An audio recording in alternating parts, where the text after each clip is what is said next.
On va accueillir donc Cédric Lejeune, cofondateur de la société Oli, société d'ingénierie spécialisée dans la mesure des impacts, entre autres environnementaux, du numérique. L'idée, c'est de prendre du recul avec des gens dont le métier, c'est justement de prendre le recul et d'anticiper. Donc, on va avoir un regard de quelqu'un qui fait des mesures dans plein de domaines sur différents continents, etc., pour produire du rapport qui va aider le monde du politique et de la... Alors, en France, le cinéma, etc., est très subventionné. Enfin, on a une particularité avec, par exemple, le CNC. C'est pour ça qu'on est très intéressé d'accueillir aussi Anouk Deyer, chef de service des industries techniques et de l'innovation au CNC, qui, en plus, j'ai cru comprendre, revient d'un voyage d'études aux États-Unis.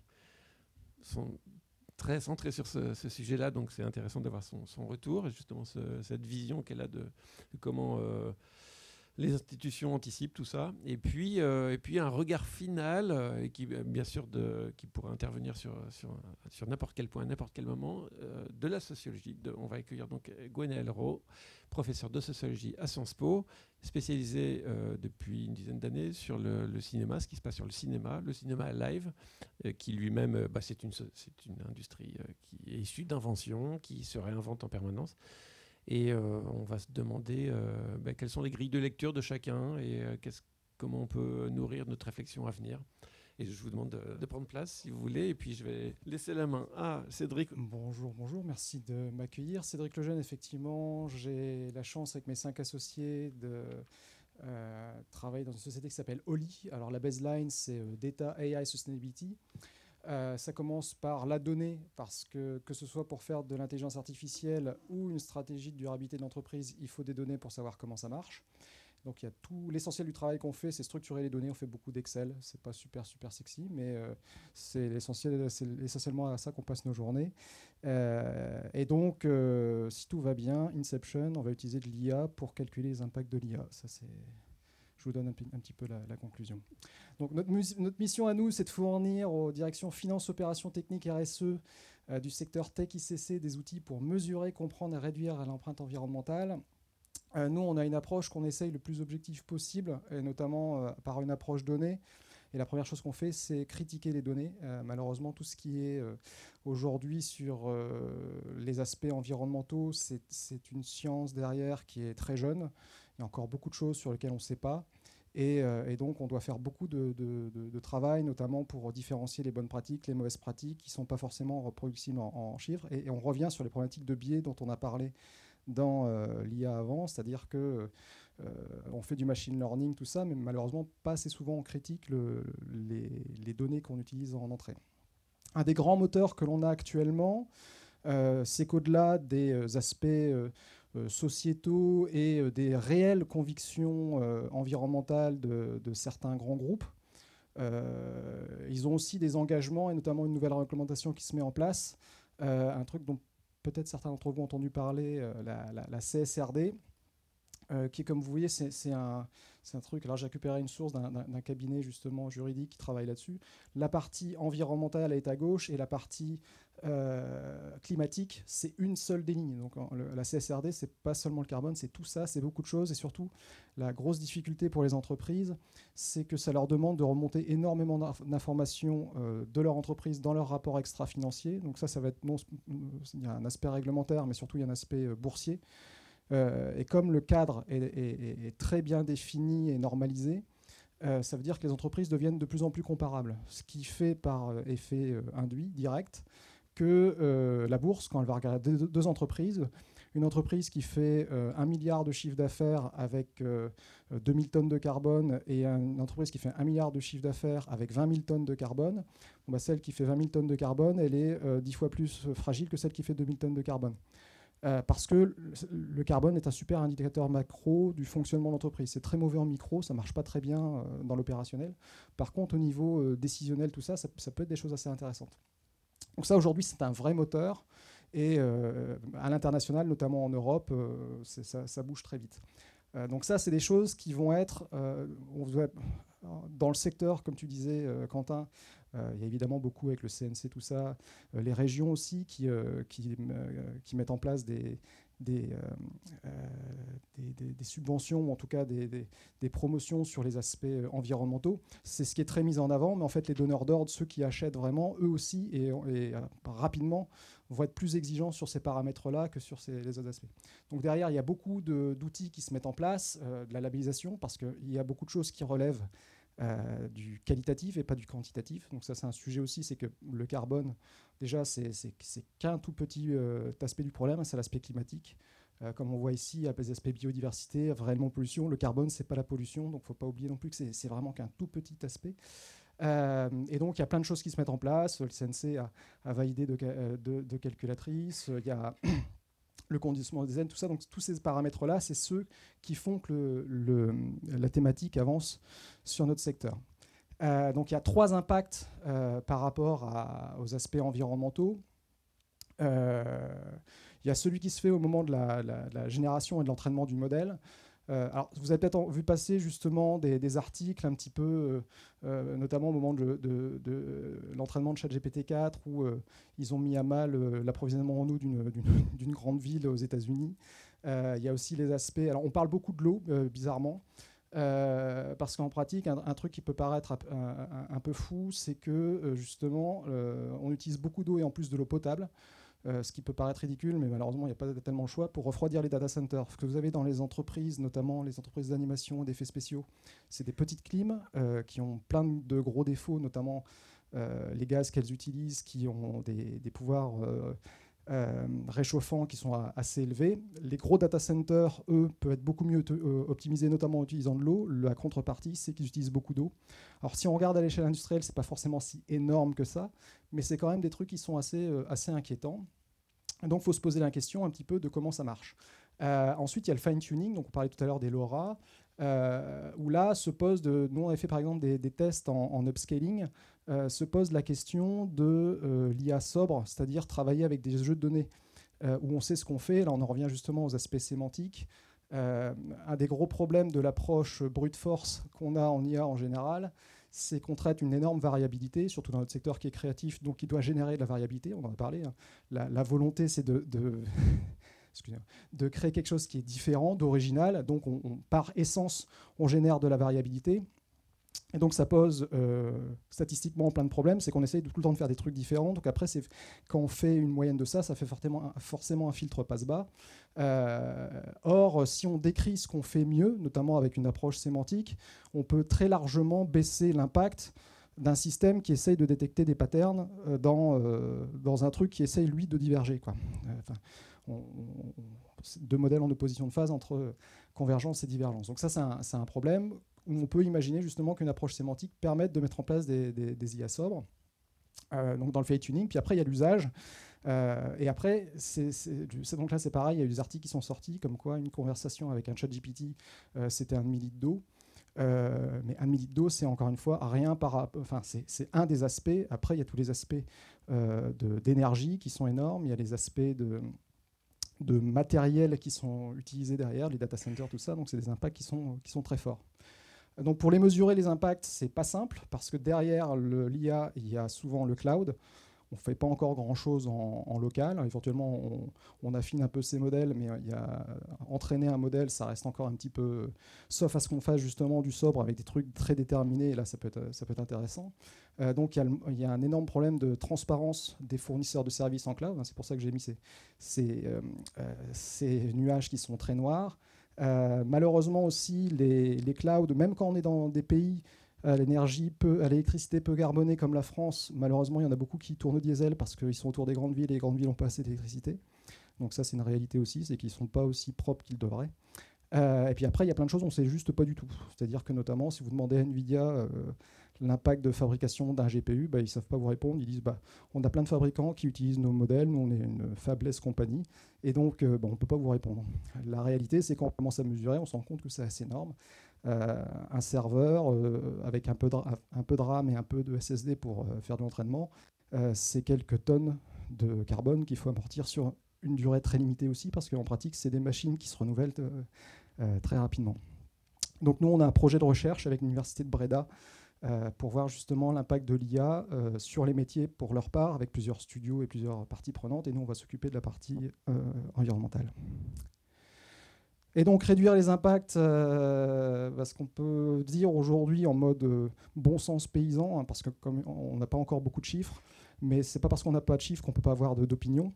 Et notamment, voilà, tout n'a pas besoin d'IA, de deep learning ou de statistiques pour pouvoir se réfléchir correctement. Si on utilise 2 fois moins de stockage, on a 2 fois moins d'impact. Donc ça, c'est du bon sens paysan. Commençons par là. Donc optimiser ces entraînements et ces affinages, c'est un vrai sujet. Bien les documenter pour éviter que ce soit la machine qui essaye de documenter votre place. C'est pareil, ça peut faire gagner énormément de ressources. Et puis après, il y a une vraie question qui est plutôt une question économico-sociale, hein, c'est se poser les bonnes questions sur les gains de productivité, comment ensuite ils sont répartis dans l'offre aux clients. Nous, notamment en animation VFX, on a l'habitude de redistribuer beaucoup, c'est-à-dire qu'il y a des conditions de marché qui font que tous les ans, on fait plus de pixels, plus de polygones, plus de trucs, parce qu'on s'est habitué à ça. Est-ce qu'on le stabilise à un moment? Est-ce qu'on le rend aux actionnaires? Est-ce qu'on le donne en temps on passe à la semaine de 4 jours? Ça, c'est des arbitrages économico-politico-sociologiques à faire, mais ça a un impact aussi environnemental, donc il faut se poser ces questions-là. Et voilà, merci. Merci Cédric. Alors voilà, c'était la dernière présentation. Je vais essayer de revenir. C'est là, parfait. Je vais te reposer juste une question avant de. Ouais, tu peux reprendre un petit bout de micro. En quoi ces nouvelles techno, elles apportent quelque chose d'en fait si différent à mesurer, si différent dans certains aspects des autres évolutions récentes je sais pas, du temps. Alors moi, je vais parler avec un biais du temps réel ou de la numérisation, etc. Qu'est-ce qui est nouveau dans ce que l'IA apporte dans la manière de mesurer? Pas grand-chose tant qu'on peut le faire en local. L'avantage de tourner sur un workflow en Unreal, c'est qu'on a sa machine, on branche un wattmètre et puis on regarde ce qu'il y a dans la machine. Et comme je disais tout à l'heure, à modulo le GPU, où c'est encore difficile de mesurer son impact, et c'est un très gros impact, hein, c'est du transistor, un disque SSD, c'est 20 à 40 fois plus qu'un disque tournant en termes d'impact carbone, parce que c'est de la RAM, enfin c'est du transistor. Et tout le monde sait que dans un GPU, il y a beaucoup de transistors et beaucoup de RAM. Donc on sait que potentiellement, le GPU à lui tout seul peut représenter le même impact que la machine. Donc ça, quand on l'a devant soi, c'est pratique. Le problème, c'est la transparence dans le cloud. On ne sait pas ce qui est vraiment utilisé.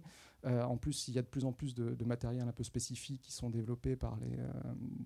Donc ce manque de transparence est compliqué. Alors, on a des groupes à l'EBU notamment, qui est le regroupement des chaînes publiques européennes.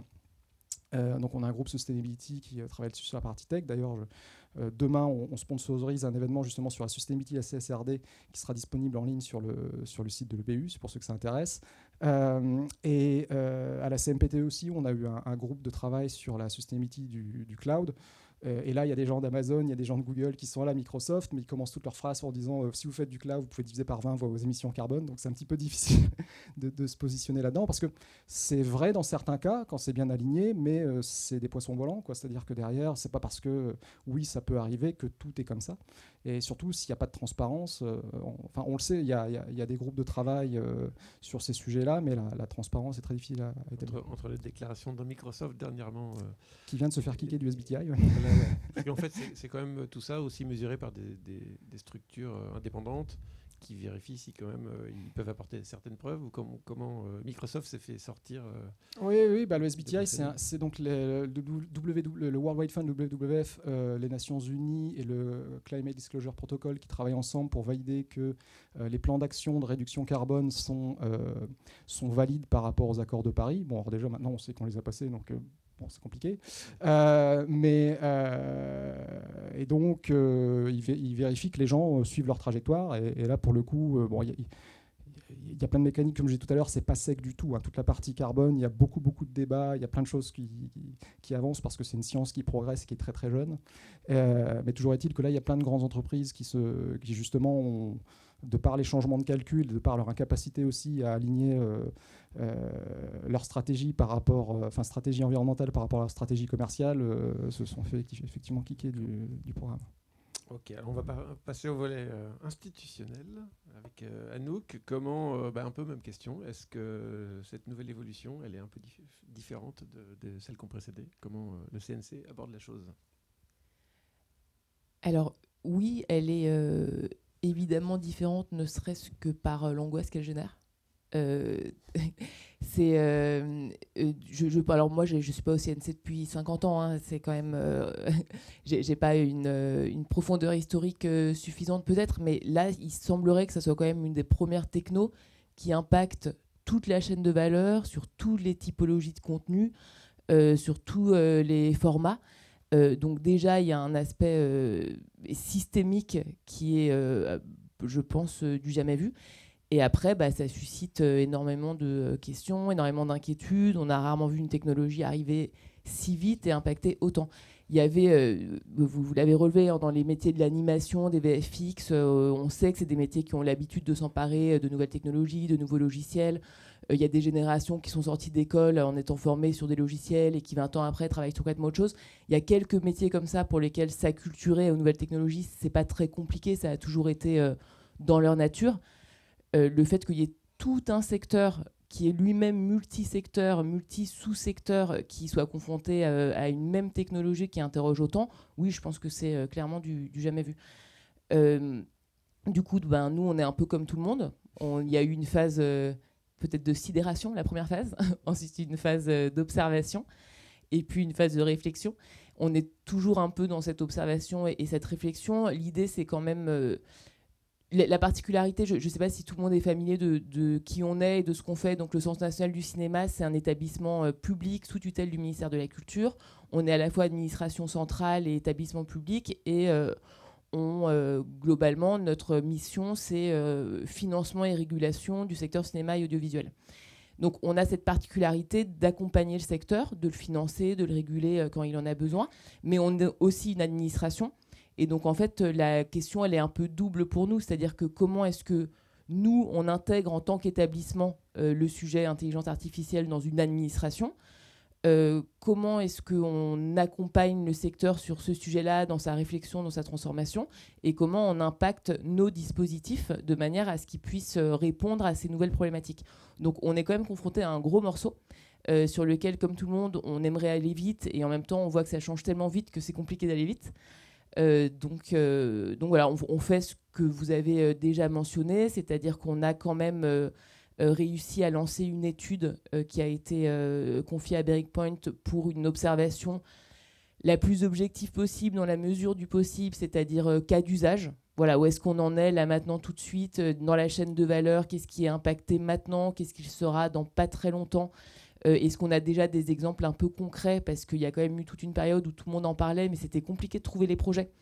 Tout le monde l'utilisait, mais c'était compliqué de trouver les entreprises qui les utilisaient. Donc voilà, on a essayé d'objectiver un peu et on a réussi à publier cette étude. Dans ce cadre-là, on a fait une journée qui se voulait à destination des professionnels pour faire un petit état des lieux, mais encore une fois, très cas d'usage, parce qu'on était, comme l'intégralité de l'administration, en attente de pas mal d'éléments, dont des éléments juridiques pour pouvoir nous positionner. Donc il fallait attendre le rendu du Conseil stratégique interministériel, il fallait attendre les conclusions de l'IA Act au niveau européen pour pouvoir commencer à se positionner en tant qu'administration dans la lignée des autres institutions. Voilà, globalement, on essaye d'être très attentif, de faire de la veille comme tout le monde, de suivre ce qui se passe.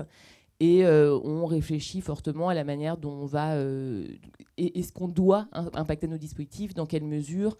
Et ça, c'est pas encore complètement établi. Disons que pour l'instant, on en était à récolter les données, avoir une étude sur laquelle on pouvait un peu se poser et lancer le débat. Et réfléchir pour une transformation interne et pour un accompagnement du secteur. D'accord. Et entre autres, vous aidez des événements comme celui-ci à créer des discussions, etc., de la connaissance, à échanger, parce que c'est vraiment l'origine, le mouvement initial. Hein, c'est fait pour ça, pour s'acculturer tous ensemble. Alors, j'ai cru comprendre, en préparant cet entretien, que tu disais que tu revenais d'un voyage d'études que je mentionnais tout à l'heure aux États-Unis. Pourquoi, comment, qu'est-ce que tu en retires ? Alors, je ne disais pas forcément pour en parler, mais je peux très bien en parler. Si tu peux en parler. Donc, j'ai fait une formation au CNC qui n'a rien à voir avec l'intelligence artificielle. C'est une formation autour des médias qu'on a la chance de pouvoir faire quelques-uns d'entre nous au CNC. Et cette année, du coup, c'était une formation sur les médias et l'innovation. On a évidemment toute la formation qui dure 3-4 mois. Il y avait une forte orientation intelligence artificielle, donc ça tombait plutôt bien. Et dans le cadre de cette formation, je suis partie une semaine aux États-Unis, donc avec d'autres encadrants du secteur média, pour le dire un peu rapidement. Et l'idée, c'était 3 jours à San Francisco, 3 jours à Los Angeles. Et on a rencontré une quinzaine de sociétés. Et l'idée, c'était de voir un peu comment ça se développe, les mouvements industriels. Et c'était très intéressant. Ce que j'en ai tiré, ce dont on a un peu discuté au téléphone, Quentin, c'est ce qui m'interpelle. J'ai pas complètement abouti ma réflexion, donc je vous la livre un peu brute et c'est pas du tout conclusif. On est face, aujourd'hui, on est face à des outils grand public. Globalement, on en a tous tiré cette conclusion-là, que ce n'était pas encore des outils qui permettaient d'intégrer des workflows professionnels. On commence à avoir un peu d'applicatifs qui réfléchissent en ce sens-là, mais les outils dont on parle tous, ChatGPT, Stable Diffusion, mais les grands outils généralistes, sont à destination des personnes, sont à destination des créateurs. Et pour avoir rencontré donc certaines entreprises qui proposent ces modèles, OpenAI, etc., c'est une volonté tout à fait réfléchie de s'adresser directement aux créateurs. Et en fait, donc moi, je suis chef du service des industries techniques et de l'innovation. Mon sujet au CNC, c'est la structuration des industries. J'accompagne la structuration industrielle des secteurs de l'image animée. Donc, il y a plein d'autres dispositifs au CNC qui accompagnent les créateurs. Moi, ce n'est pas complètement mon sujet. Donc, je parle en mon nom, et je ne parle même pas au nom du CNC. Mais du coup, ça m'a beaucoup interpellée parce qu'on a ces outils qui sont livrés aux mains des créateurs. Ces grandes sociétés qui développent ces outils volontairement ne s'adressent pas aux studios d'animation, aux studios VFX. Ils s'adressent directement à des personnes et ils veulent que ça pète. Ils veulent bousculer, ils veulent que les créateurs s'en emparent, ils veulent que ça vienne bottom-up, que les outils soient pleinement maîtrisés par les créateurs pour qu'ils s'imposent aux sociétés sans permettre une réflexion sur vers quel type d'industrie on va. Parce que si chaque créateur est maître de ses outils et quelque part peut, dans le fantasme, créer de A à Z une œuvre, qu'est-ce que ça signifie en termes d'écosystème, en termes de chaîne de valeur, en termes de droits? Ce qu'on disait tout à l'heure en parlant de propriété intellectuelle, on a quand même des systèmes qui fonctionnent parce qu'ils font système. Et alors, évidemment, c'est hyper intéressant pour la création. C'est un peu plus inquiétant pour le développement économique des sociétés telles qu'on les connaît. Alors après, on peut vouloir voir les choses se transformer, c'est très bien. Mais ça interroge quand même un peu. Mais pour préciser, il n'y a pas que ça qui se passe. De ce que moi j'ai pu observer, il y a donc quelques grosses sociétés qui développent ces LLM et qui réfléchissent, eux, à leur modèle économique. Mais à San Francisco en particulier, il y a des milliers de startups qui se montent au quotidien pour créer de l'applicatif. Donc tous, c'est vraiment la course à l'applicatif sur les LLM. Et les gros enjeux pour ces systèmes applicatifs, c'est pouvoir créer des interfaces utilisables par les sociétés, donc parce que les modèles économiques, ils existent dès lors qu'on s'adresse à un monde professionnel et pas quand on s'adresse aux créateurs. Les créateurs, ils ne vont pas payer des outils chers. C'est pas possible. Donc il faut avoir de l'applicatif, donc des interfaces user-friendly, workflow compatibles, de manière à pouvoir créer des modèles économiques. Et on est donc sur des entreprises qui se lancent là-dessus. C'est assez risqué parce qu'en fait, la barrière à l'entrée, elle n'est pas très forte. Quand on crée une base applicative, donc on est sur une course de vitesse parce qu'il faut être le premier. Il faut être le premier parce que c'est dès lors qu'on acquiert une communauté, qu'on acquiert de la valeur et qu'on peut lever les fonds. Donc ça veut dire que c'est vraiment course à l'échalote. Tout le monde y va le plus vite possible. Et ce qu'ils imaginent comme élément différenciant, c'est être le premier. Donc avoir une bonne interface, bon, évidemment c'est important. Être le premier pour avoir très rapidement une communauté, vendre cette communauté la plus chère possible aux grands investisseurs. Et qui sont ces grands investisseurs? Les créateurs de LLM qui investissent en monétaire avec des conditions contractuelles qui obligent les startups à dépenser cet argent dans les LLM. C'est hyper malin. Alors, les grands gagnants, on sait qui c'est. Il n'y a pas trop de sujets. Enfin voilà, donc c'était là, j'en tire ça. Et je trouve ça à la fois, c'est très intéressant, c'est un peu angoissant. Hein. Et ce que j'en tire aussi pour la France, c'est que ça va être un peu compliqué. Parce que ce système de financement-là, il est très américain. Et cet argent, il faut qu'il soit massif et immédiat. Parce que le sujet, c'est l'accès au GPU et ça se paye très cher, en fait, l'accès à la puissance de calcul. Et donc, on va quand même avoir du mal à rentrer dans cette course-là. Donc, niveau créateur, je ne m'inquiète pas. Les Français sont très talentueux, il y a d'excellentes écoles et on va créer. On va créer avec des outils qui seront sans doute américains. Et ça, moi, en tant que service d'industrie technique, ça m'inquiète un peu et je pense qu'il y a une réflexion à avoir là-dessus, mais ce n'était pas forcément l'objet de la journée aujourd'hui. Alors, visiblement, Cédric voulait réagir. Je dis juste une petite chose. Je ne sais pas si vous avez vu passer il y a 2 jours, je crois, une interview de Sam Altman devant un parterre de VC, de Y Combinator et compagnie. Tous les gens, en fait, les vrais investisseurs, les gens derrière, qui lui demandaient donc il était sur scène comme ça, toujours très, très froid, glacial. C'est quelqu'un qui dit qu'il ne comprend pas ce que c'est que l'humour et le plaisir à regarder des photos de famille, hein, pour info, et qui est survivaliste. Alors il s'inscrit dans le mouvement accélérationniste américain, c'est-à-dire quitte à aller vers le mur, autant y aller très vite, peut-être qu'il va casser et qu'on passera à travers. Et face au... Donc une question de la salle était, en fait, vous voulez vraiment aller vers l'intelligence générale, la plus grande intelligence, que Yann Lequin dit impossible. Mais c'est quoi le modèle économique, en fait ? Et donc, il est là comme ça. Alors, oui, on va aller vers l'AGI, l'intelligence générale, artificielle générale, et en fait, on va lui demander comment faire de l'argent. Bah, en fait, il a de l'humour. Et en fait, non, c'était pas de l'humour. Il n'a pas souri, c'était son... Non, c'est son plan. J'ai regardé si c'était un deepfake, etc. Et en fait, non, il y avait... Bon, a priori, non. Ouais, cela dit, c'était pas si tout payait... Il n'y avait pas le badge encore de Sony et tout ça, donc je ne suis pas sûr. Mais je pense vraiment que c'est sa philosophie. Je vais juste, par rapport à ce que tu disais justement dans le système de financement, c'est que l'essentiel de l'argent qui est levé sert à faire baisser le coût pour habituer les gens et en espérant lisser pour que ça remonte, mais on est encore très très loin du coût de revient. Tous ceux qui essayent de faire ça en local avec un GPU savent que ça coûte bien plus cher que les quelques centimes que ça coûte pour générer des choses. Donc c'est des paramètres aussi où on nous cache, comme avec le cloud. Hein. Le cloud, le vrai sujet des GAFAM, c'est de nous piquer nos données pour jamais nous les rendre. Et il y a un vrai gros sujet derrière qui est derrière d'asservissement complet du point de vue numérique. Oui, parce que c'est beaucoup d'entreprises dans la Silicon Valley, c'est beaucoup d'entreprises qui perdent tout le temps de l'argent, même les plus grosses, les AWS et compagnie. Tout à fait. Et Epic et compagnie. Merci. C'est cette fin de journée souriante. Quel est le regard de la sociologie sur tout cela? Héritage. Bon, alors ça va être un peu compliqué de conclure. Mais alors je vais botter en touche. D'abord, je suis venue pour me former déjà. Ça a été ma motivation principale.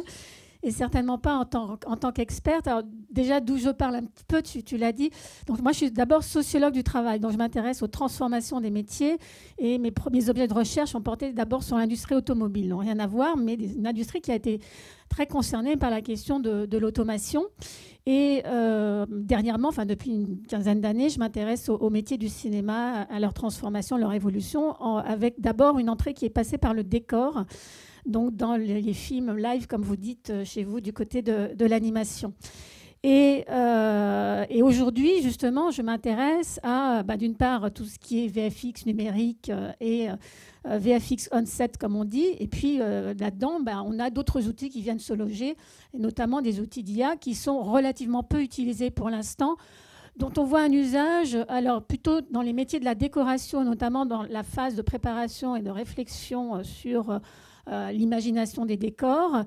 Donc j'ai commencé à enquêter un tout petit peu à ce niveau-là, et ce qui m'a été dit notamment par les chefs décorateurs, c'était que c'est un outil parmi d'autres, et que cet outil, et ça c'est un point important, il me semble qu'on retrouve dans les communications qui ont été présentées là, cet outil est mis à l'épreuve, c'est-à-dire qu'il n'est jamais pris pour argent comptant, il est testé, mais de la même manière que lorsqu'un chef décorateur travaille sans ce type d'outil, il va chercher des références, il va chercher des photos, il va chercher des peintures, il va chercher des univers, il va se renseigner sur le style du cinéaste avec lequel il va travailler, et à partir de là, il s'inspire. Donc la question des sources d'inspiration, il faut sortir, à mon avis, du mythe de l'artiste démiurge.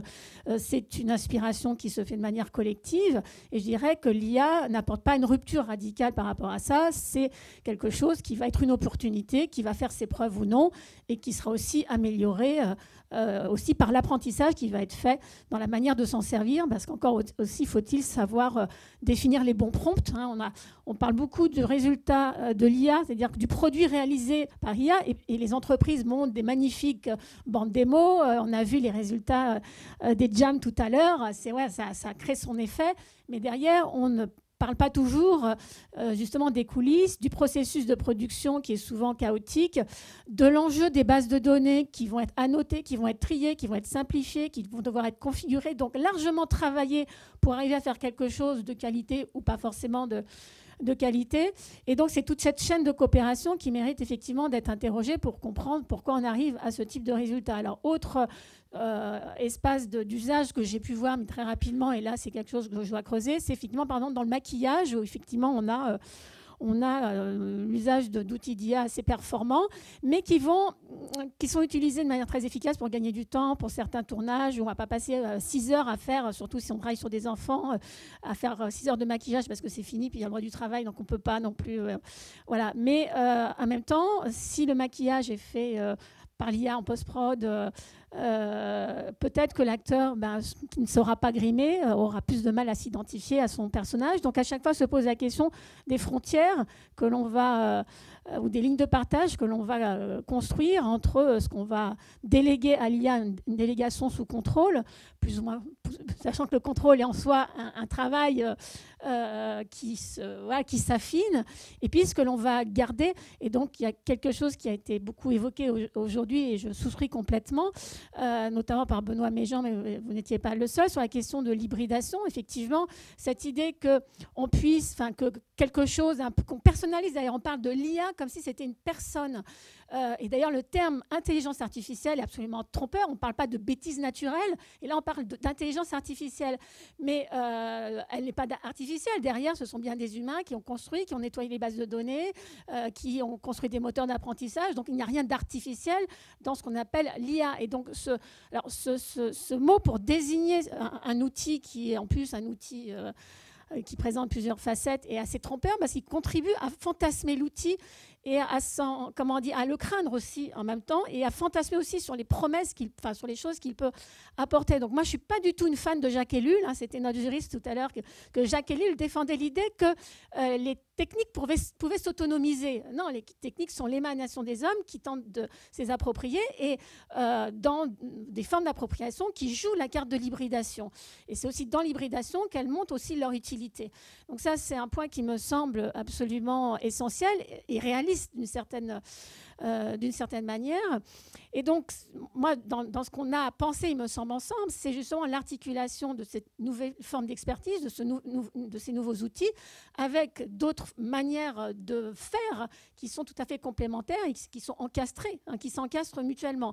Donc là, on va toucher en termes d'enjeux professionnels, effectivement, des choses très classiques. Il y a des métiers qui vont disparaître, d'autres qui vont se recomposer. Moi, je préfère le terme de recomposition. D'autres qui vont apprendre à devoir travailler autrement avec d'autres métiers. Alors, dans le cinéma, il y a dans les enjeux, lorsqu'on fabrique un film, c'est un peu une entrée que j'ai quand j'essaie de comprendre ce qui se passe sur un plateau de tournage. L'enjeu clé, c'est le raccord.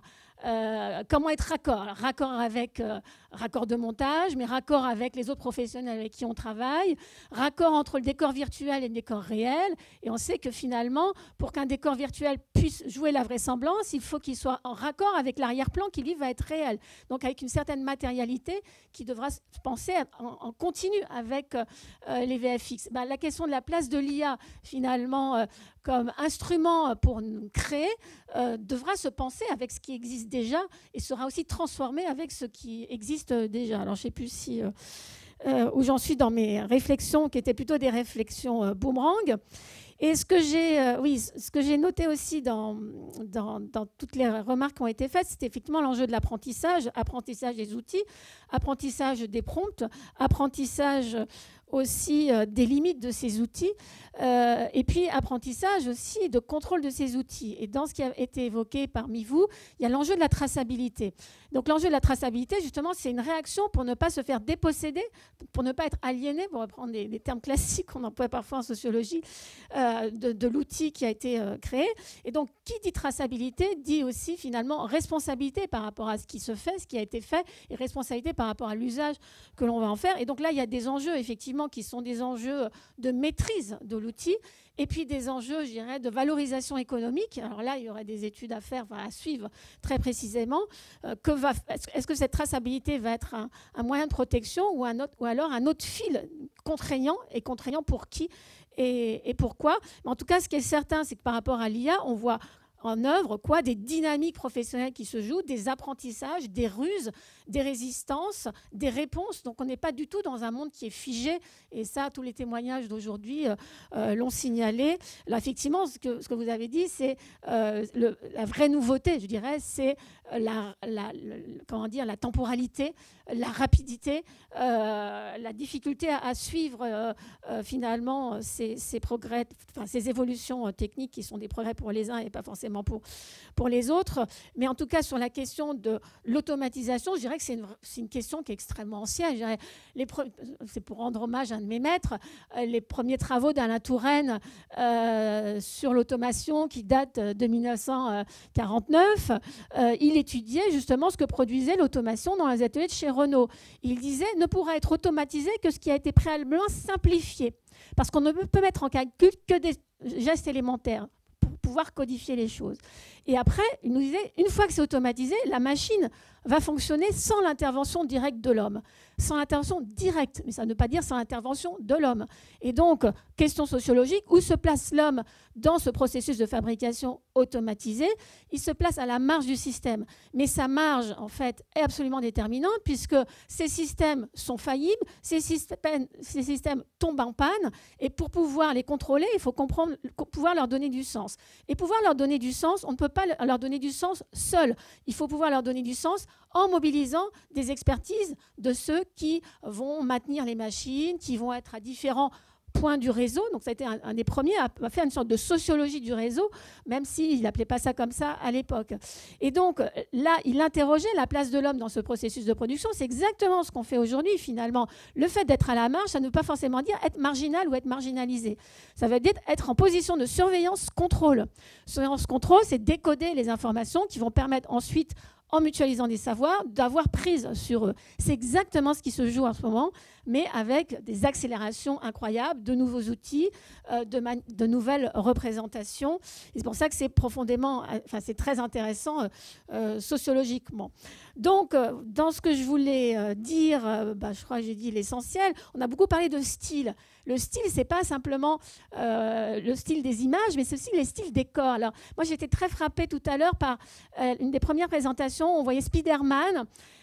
Et puis ensuite, on voyait ce qui était fait par des chercheurs de Polytechnique. Spider-Man qui va être reproduit à l'écran grâce à de la motion capture. Mais le style de Spider-Man, qui en fait va être le style de l'acrobate, qui va faire des acrobaties qui sont liées vraiment à une singularité propre, c'est-à-dire que le type qui a fait les acrobaties, ça fait 20 ans, peut-être pas 20 ans parce qu'il faut être assez jeune, mais en tout cas 10 ans qu'il s'entraîne à faire des choses qui vont être extrêmement difficiles à mettre en calcul pour une répétabilité, etc. Enfin, c'est une hypothèse que je fais. Et quand on voit le style de Spider-Man et ensuite justement ce qu'on essaie de reproduire en termes d'imitation des gestes, mais on est quand même un peu loin. Et je pense que la motion capture, pour certaines séquences, et notamment pour les avant-plans, où on a besoin d'avoir des choses très très précises, très originales, etc., on va peut-être pas la quitter tout de suite. Par contre, effectivement, pour l'arrière-plan, les décors, tout ce qui a été montré aussi sur la figuration massive, là, la répétabilité, l'industrialisation va permettre aussi une mise en calcul peut-être plus plus nécessaire, plus facile. En tout cas, ce sont des hypothèses, mais je me trompe peut-être. Et en tout cas, c'est là où on retrouve cet enjeu de l'hybridation. Il y a des choses qui vont extrêmement bien convenir, et c'est ce qu'on voit. Là, je vous apprends rien, et qui ne pourront pas être automatisées parce qu'on aura vraiment besoin de la singularité, de la créativité, de l'unicité, du prototype. Et il y a ce qui pourrait être, je dirais, industrialisé avec une sorte de couche qui montrera qu'il y a quand même des différences et que les faux figurants ont chacun un style, mais à condition de ne pas regarder trop près le style. Voilà un petit peu ce que je voulais dire. Et puis, je suis à votre disposition si vous voulez que je réagisse. Mais voilà, j'ai voulu prendre faire des rebonds sur la question des promesses. Il y a effectivement pour faire quoi, quel résultat, il y a comment, avec quel processus. Et il ne faut pas que le résultat, effectivement, qui est fantastique, qui est fulgurant, aveugle sur le côté parfois extrêmement laborieux du processus. Et Ania qui ne va pas non plus, on parle de nouvelle vague, effectivement, ce n'est pas forcément une nouvelle vague qui va tout recouvrir, mais qui va plutôt, en tout cas c'est l'hypothèse que je fais, va se combiner avec d'autres pratiques. Et donc j'ai été ravie d'entendre que dans les écoles de formation en art, VFX, on faisait de l'histoire de l'art, on faisait toujours la sculpture et la peinture avec des vrais outils, parce que c'est aussi à travers cette culture-là qu'on fera de l'innovation et qu'on restera maître finalement de ces outils qui n'ont rien d'artificiel. Voilà. Merci. Bien. Alors, merci beaucoup. Petite question en restant dans le champ de la sociologie. On dit souvent, alors moi je le dis de temps en temps, que nos industries créatives et culturelles sont pas plus créatives que, je sais pas, l'Internet ou d'autres. Pas forcément plus d'impact culturel que l'arrivée de l'automobile ou de l'électricité ou de l'Internet, etc.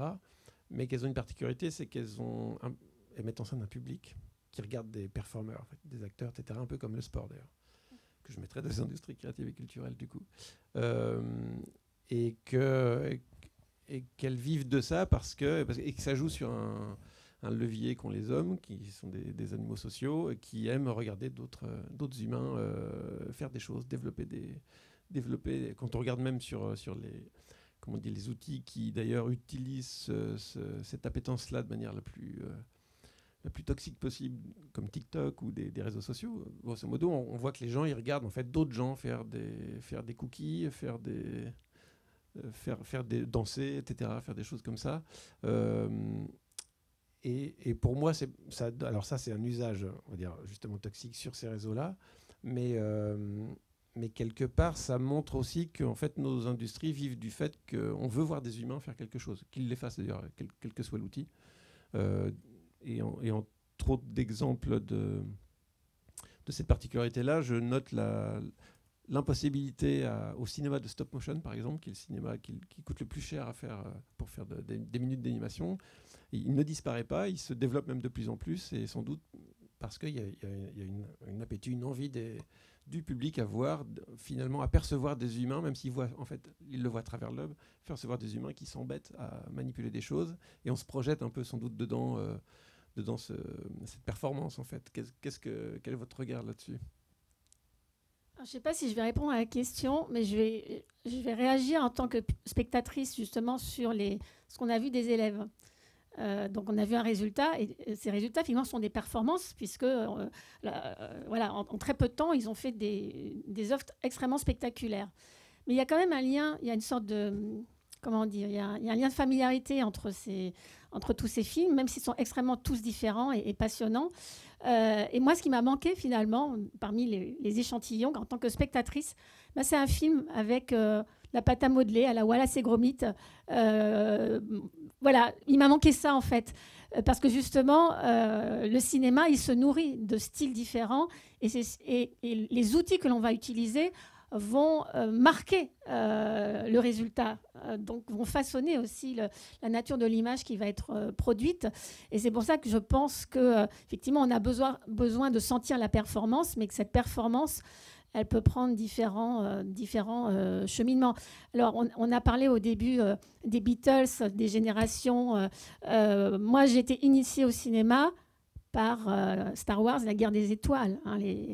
Voilà, et c'est vrai que j'ai un peu de mal avec les derniers épisodes qui sont les premiers, parce que j'ai l'impression de voir des trucs de jeux vidéo.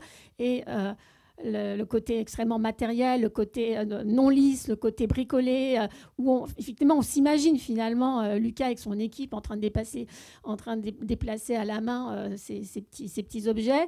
Eh bien, tout ça a un charme fou finalement qui va faire qu'à mon avis, les 3 premiers épisodes qui sont sortis vont rester les meilleurs peut-être. Voilà. Après, c'est parce que j'appartiens à une génération qui a été aussi éduquée avec ce type d'image et qui en est peut-être un peu nostalgique. C'est vrai que chaque outil génère du style. D'ailleurs, pendant la jam, quelque chose qui ressortait, c'était... ça fait très... On voyait les étudiants qui recevaient le résultat d'un calcul, etc. Ils disaient « Ah ouais, ça fait très AI art ». Le style a maintenant une étiquette, tout comme le style stop motion. D'ailleurs, quelquefois on imite en 3D, on va enlever. On sait quel est l'impact de l'outil stop motion, c'est qu'on fait moins d'images, ça vibre un peu, il y a des traces de doigts, et quelquefois on les reconstitue synthétiquement pour retrouver ce style, tout comme on fait du style 2D. Et là, voilà, le style AI art.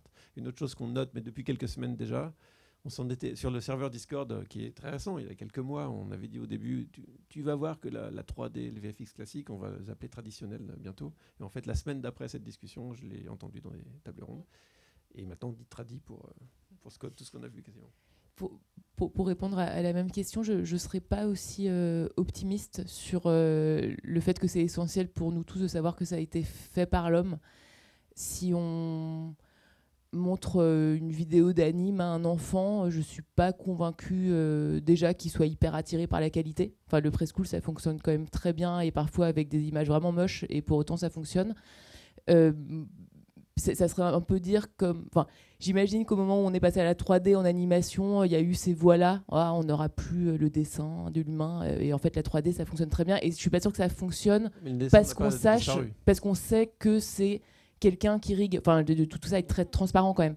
Il y a évidemment une exigence de qualité dans une certaine mesure pour ceux qui ont l'œil un peu habitué, mais cette qualité, faut pas sous-estimer l'IA. Je pense qu'elle arrivera à des niveaux de qualité tout à fait exceptionnels et le contenu sera sans doute très beau et pour peu que tout ça soit bien maîtrisé, il y aura peut-être même une très belle narration avec des très belles images et des très beaux films et c'est pas parce qu'il y a pas d'hommes qui auront tenu la plume que ça sera moins regardé. Mais ça, je suis pas sûr. C'est pas intéressant. Ça peut être en débat. En tout cas, s'il y a un autre point, moi, que je vais évidemment laisser la parole aussi aux questions, mais il y a un autre point que j'ai relevé tout du long de ces derniers mois et lors de mon voyage, c'est la grande polarisation qui nous attend. C'est-à-dire, et ça rebondit aussi sur ce qu'on disait en termes de droits d'auteur, c'est-à-dire qu'il y a du contenu et il y a des œuvres. Il y a de la création artistique et du contenu audiovisuel et tout ça n'est pas la même chose et il y a sans doute de la place pour les deux. Faudra s'attendre à une grosse automatisation côté contenu, flux YouTube et il y aura des gens pour regarder et il y aura une proportion absolument méconnue de volume de contenu et ça sera là. Et par ailleurs, il y aura aussi des gains de qualité énormes et des œuvres exceptionnelles qui seront créées avec ces outils. Ça va polariser.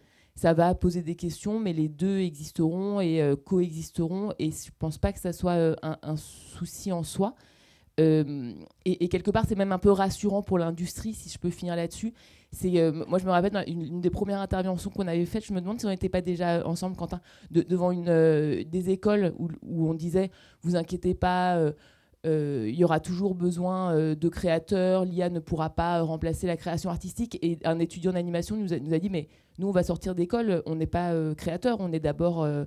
on va juste faire ce qu'on nous demande de faire. On ne sort pas d'école là le lendemain en étant un grand artiste. »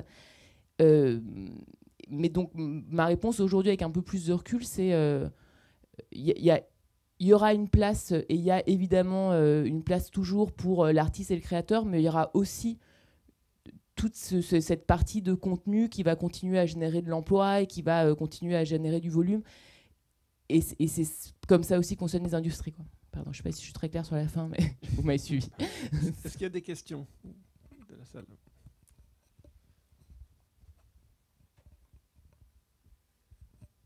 Bonjour, merci pour votre intervention. J'ai une question double en fait sur principalement Monsieur Lejeune au niveau des impacts écologiques des IA. On voit avec les LoRa, avec l'optimisation des moyens de calcul, etc., une volonté de réduire le coût énergétique d'utilisation de ces réseaux. Mais de l'autre côté, quand on y réfléchit d'un point de vue écologique, il y a toutes les problématiques d'effet rebond et qui amènent une grande problématique à ce niveau-là. Et la deuxième partie de la question qu'on posait aussi sur notre perte de souveraineté nationale ou européenne, et connaître dans ce cas-là un peu l'opinion du panel sur tous les problèmes, notamment en Europe, on est très sensible vis-à-vis du RGPD et d'un ensemble de problématiques au niveau des droits de la personne, etc. Là où les gros acteurs américains, chinois et ainsi de suite sont peut-être un peu plus flexibles sur ces questions-là et savoir comment, d'un côté, être écologique tout en défendant des valeurs humaines, mais aussi une souveraineté de ces outils-là et pour ne pas se faire dépasser dans tous les packs de création ou technologiques utilisant ces méthodes. Voilà, merci. Ça fait un joli périmètre. Alors pour la partie énergie, tout ça, faut pas oublier qu'il y a effectivement on optimise, on met une nouvelle carte qui consomme moins pour les systèmes, tout ça, mais faut pas oublier qu'à chaque fois la nouvelle carte, faut la remplacer. Dans les data centers, elle est remplacée tous les 18 mois. Et en IA, il y a même des gens qui vont encore moins que ça pour justement toujours gagner, parce que l'espace en data center est très consommateur. Donc c'est compliqué cette partie-là, d'autant plus qu'on ne sait pas la mesurer. Enfin, c'est-à-dire qu'on n'a pas les chiffres, donc on fait des estimations et tout ça. Donc c'est un très gros problème qu'on n'a pas vraiment de métriques. Comme je disais tout à l'heure, c'est plutôt l'approche bon sens paysan, que si on en utilise 2 fois moins, on en a 2 fois moins. Et que la question, c'est comment est-ce qu'on fait pour mieux l'utiliser, notamment en évitant les approches brute force dans les calculs. Qui est le truc par défaut, c'est-à-dire je prends un truc, je sais pas ce que j'ai, et je vais demander à la machine de me sortir les patterns, que ce soit la machine qui fasse l'intelligence de me sortir les patterns de ça. Donc il y a des travaux qui vont dans ce sens-là. Nous, on avait fait des essais, notamment en upscaling, qui étaient assez intéressants, ce truc-là. Il y a encore beaucoup de choses à faire de ce point de vue-là. Après, sur la partie souveraineté, alors la RGPD est un sujet. Après, la notion de ce qu'on fait de nos données, nos données de santé, elles sont chez Microsoft, notre armée est sous Microsoft aussi, le porte-avions, il est sous commandement OTAN, enfin bon, tous ces machins-là vont un peu ensemble, c'est-à-dire qu'on est on fait partie d'un groupe et on a accepté que ces choses-là, c'est une perte d'autonomie. Après, il faut voir comment Enfin, qui ça importe en fait. Finalement, on n'est pas nombreux ceux qui se posent ces questions-là. Sur la souveraineté, déjà rappeler que quand il y a des lois européennes, elles sont applicables à tous ceux qui ont une activité en Europe. Donc typiquement, les grands Américains respectent le RGPD en Europe. Et je signale aussi qu'il y a des projets européens de LLM et qui vont avoir des gros financements européens. Tout ça est en cours d'installation. Le projet Lingia, en particulier porté par la délégation générale à la langue française. Il y a des choses qui sont en train de se passer pour avoir des modèles souverains dans une certaine mesure, mais aussi des modèles qui vont mieux représenter notre culture, nos langues, parce que tout ça, on parle en anglais avec de la culture américaine. Clairement, les fondations ne sont pas du tout neutres dans ce qu'on peut sortir de tous ces outils-là. Et le fait qu'il y ait des modèles européens en gestation, c'est très très très important pour notre souveraineté culturelle européenne. Donc il y a des projets et il va y avoir des financements. Si on utilise un Adobe fait aux États-Unis selon la mentalité américaine ou selon les lois américaines, ne serait-ce que de la manière dont le code a été produit, quand les artistes ou les utilisateurs en Europe utilisent ce logiciel-là, par effet de bord, ils sont soumis aux décisions logicielles effectuées par... Et aux esthétiques. C'est-à-dire que derrière, il y a les aspects, ce que tu décris très bien, les aspects de... Ouais. La langue, les concepts qu'il y a dans les langues qu'on parle ne sont pas alignés. Le droit américain, le droit français ne s'alignent pas, ont des concepts qui ne sont juste pas compatibles. Quand on prend le droit américain, on n'a pas tous les concepts du droit français, mais c'est vrai aussi dans des concepts intellectuels, sur la complexité, des choses comme ça, qui n'existent pas du tout. Après, ils en ont d'autres et tout ça, mais à un moment, on est complètement inféodé à une esthétique qui est drivée par le modèle de données. On en revient à ces problématiques de biais en pratique, et qui sont pas faciles parce qu'on a un modèle paille-poutre où on n'est pas forcément, on voit un petit peu ce truc où on est les méchants chinois, les méchants russes qui font de la gérance et tout ça, mais en pratique nous on est de par les systèmes qu'on utilise, hein, puisqu'aujourd'hui tous les outils qu'on utilise sont canadiens, américains, et voilà, nos systèmes de données sont conditionnés par un fonctionnement natif en anglais, traduit en français, donc on a perdu tout un élément de réflexion. Après, même s'il y a eu un petit débat, Mistral est reconnu et identifié mondialement, hein, l'air de rien.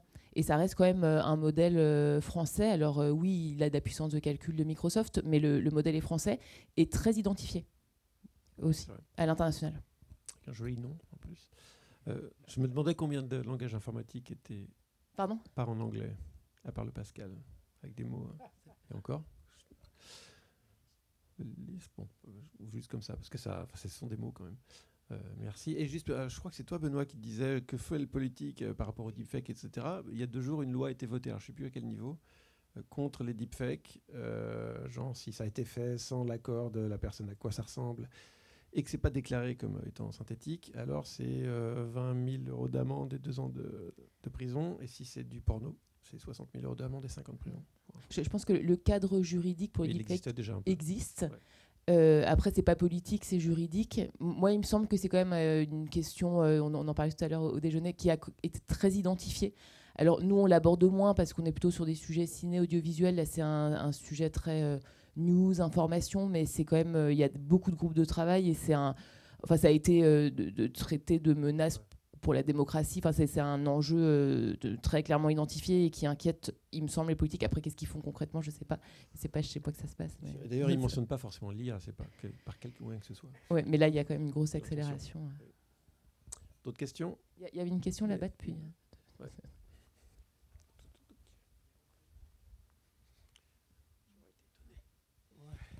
Ouais. Bonjour. Alors, moi j'ai presque envie de poser une question, mais presque à tout le monde finalement, parce que la seule vraie question que j'ai pas vraiment entendue, mais c'est normal parce qu'elle est latente, elle est dans tous les cerveaux, je crois, c'est qu'est-ce que vous voulez, vous, faire tous, artistes, techniciens et professionnels du secteur, de ces outils, qui sont, comme on l'a dit, américains, qui sont incontrôlables, qui sont générateurs de disruption et de clivage. C'est ça, c'est la seule question. Qu'est-ce qu'on veut en faire, nous, en tant qu'êtres humains, avec nos désirs mimétiques de voir d'autres êtres humains s'agiter devant nous, et notre plaisir de spectateur et aussi d'artiste, c'est cette espèce de jeu de miroir permanent, et dont on perd le contrôle parfois avec l'inconsistance de ces outils, et surtout leurs sources industrielles et leurs sources de recherche, effectivement, qui sont pour l'instant pas bien réparties sur la planète. Donc qu'est-ce que vous voulez, vous tous? Et du coup, de cette réponse ou de ce questionnement, peut-être naîtra un début de stratégie un peu cohérent, en tout cas, ne serait-ce qu'au niveau de la profession, peut-être diffusée après sur des terrains plus politiques, mais vraiment, c'est bien cette question. Moi, je me la pose tous les jours. Qu'est-ce que j'ai envie, finalement? Parce que je m'amuse aussi avec ces outils, mais aussi, je m'interroge sur tous ces enjeux et cette espèce de schizophrénie permanente qu'il faut gérer. Voilà, on est là pour fusionner les questions, mais aussi fusionner les débuts de réponse. Voilà. Est-ce que c'est la question de la fin ou y a-t-il une réponse pour la prochaine édition? Ok, on partira là-dessus. Qu'est-ce qu'on veut faire avec ça? Merci beaucoup. Merci à ce panel. Camille, tu veux dire un petit mot? Peut-être. Alors ça, c'est à nouveau le QR code, si vous voulez vous associer à Creative Machine. Oui, c'est pour dire, vous pouvez tous rejoindre ce Discord.